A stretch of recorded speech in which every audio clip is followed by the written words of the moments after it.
Pernah ngebayangin gak sih suatu negara yang gak punya peraturan? Eits, jangan berpikir itu bakal enak ya.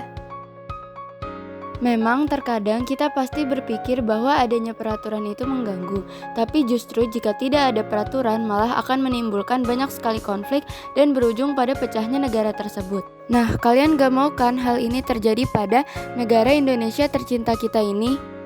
Oleh karena itu, para tokoh pendiri bangsa kita membuat suatu peraturan yang akan mengatur kehidupan berbangsa dan bernegara di Nusantara yang disebut dengan Undang-Undang Dasar.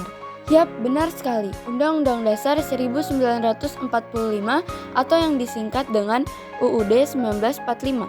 Kita pasti sudah tidak asing lagi bukan dengan kata-kata ini? Tapi, pernah penasaran gak sih, apa sih sebenarnya UUD 1945 itu? Jadi, UUD 1945 merupakan sebuah dokumen yang menentukan bagaimana negara Indonesia harus dijalankan.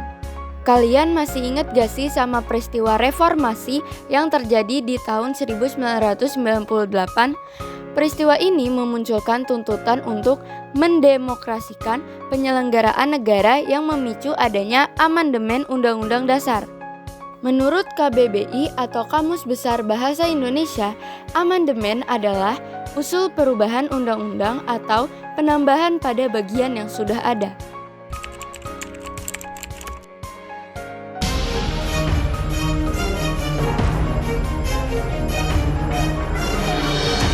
Pada amandemen pertama ini terjadi 3 buah perubahan. Yang pertama adalah pemindahan kekuasaan legislatif dari Presiden ke DPR karena dulunya DPR bertugas untuk menyetujui undang-undang yang dibuat oleh Presiden. Yang kedua, pembatasan masa jabatan Presiden menjadi 2 periode. Seperti pada pasal 7 Undang-Undang Dasar 1945 yang berbunyi Presiden dan Wakil Presiden memegang jabatan selama 5 tahun dan sesudahnya dapat dipilih kembali dalam jabatan yang sama hanya untuk 1 kali masa jabatan. Yang ketiga, penempatan mekanisme cek terhadap berbagai macam kewenangan Presiden. Hal ini dikarenakan sebelumnya Presiden memiliki kewenangan yang amat besar, seperti membangun menggunakan uang negara, namun pajak masuk ke suatu keluarga tertentu pada masa Orde Baru. Pada amandemen kedua ini berfokus pada pengaturan HAM atau hak asasi manusia. Diawali dengan perdebatan di antara Soekarno-Supomo dengan Muhammad Yamin dan Muhammad Hatta. Pada saat itu, Soekarno-Supomo lebih berpikir kepada paham liberal dan individu yang sangat bertolak belakang dengan Pancasila. Sementara Muhammad Yamin dan Muhammad Hatta khawatir tidak akan ada jaminan akan negara kekuasaan.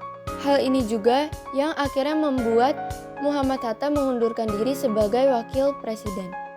Pada akhirnya, jaminan HAM tetap ada dan tersebar di dalam Undang-Undang Dasar 1945, tepatnya pada pasal 27, pasal 28, pasal 29, pasal 31, dan pasal 34. Pada amandemen ketiga ini berfokus pada pembentukan MK atau Mahkamah Konstitusi. Hal ini dilatar belakangi oleh perkembangan pemikiran hukum dan kenegaraan yang muncul di abad ke-20, di mana dibutuhkan lembaga negara yang berfungsi untuk menangani ketataan negara dengan tujuan menjaga konstitusi yang dilakukan secara tanggung jawab sesuai kehendak rakyat dan cita-cita demokrasi. Pada amandemen ketiga ini pula, yang sebelumnya MPR merupakan lembaga tertinggi negara, diubah menjadi sejajar dengan lembaga negara yang lainnya. Dari sini pula, kita dapat mengenal istilah yang disebut bikameral, atau sebuah sistem perwakilan yang terdiri dari 2 kamar. Di Indonesia sendiri, hal ini terdiri dari DPR RI dan juga DPD RI.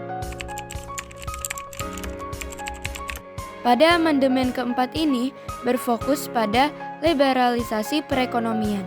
Dengan adanya perubahan keempat ini, penyelenggaraan perekonomian memiliki gagasan baru, yakni didasarkan pada demokrasi ekonomi dan efisiensi keadilan yang mengakibatkan seluruh cabang yang memproduksi tidak hanya terpaut dan dikelola oleh BUMN saja.